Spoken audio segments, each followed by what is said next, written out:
அனைவருக்கும் குருவடி சரணங்க. இன்றைய பகுப்பாய்வா, பகுத்துண்டால் பண்டுயிர் ஓங்கும் எனில் உகுத்துண்டால் உன்னுயிர் உருப்பெற்றதன் காரணம் எதுங்க? ஒவ்வொருவருமே தனக்கான ஆலயம் எதுங்கிற ஒரு விஷயத்த தேட ஆரம்பிச்சிட்டாங்கன்னா போதும். ஆலயம் தொழுவது சாலமும் நன்று எதுங்கிற விஷயத்த நீங்களும் உட்பொருள் கலந்த ஜோதியா நீங்களும் உணர ஆரம்பிக்கலாங்க. உங்களுக்கான ஆலயம் இந்த உடல் தாங்கிற விஷயத்த மட்டும் நீங்க உணர ஆரம்பிச்சிட்டீங்கன்னா போதும். உட்கலந்த ஜோதியா யார் இருக்கிறாங்கிற விஷயத்த நீங்க தேட ஆரம்பிச்சிட்டீங்கன்னா போதும்.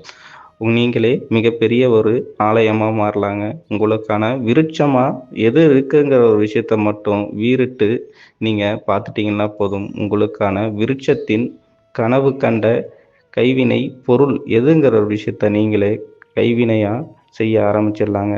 அனைத்திற்கும் ஆதியும் எவன் ஒருவன் நிலையாய் நின்றிருக்கின்றாங்கிற விஷயத்த மட்டும் நீங்க நிலைநிறுத்தி பார்த்துட்டீங்கன்னா போதும்.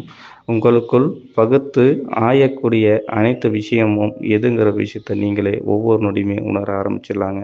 காலம் எதற்குள் எதனை தரவல்லதுங்கிற விஷயத்த மட்டும் உண்மைதனில் நீங்க உணர ஆரம்பிச்சிட்டீங்கன்னா போதும். உண்மையான ஒரு விஷயம் உங்களுக்குள் நிலையாய் நிலைத்திருக்குங்கிற விஷயத்த நெஞ்சுண்டு நீங்களும் நினைவலைகளாய் சுவைத்து பார்க்கலாங்க. அனைவருக்கும் குருவடி சரணங்க.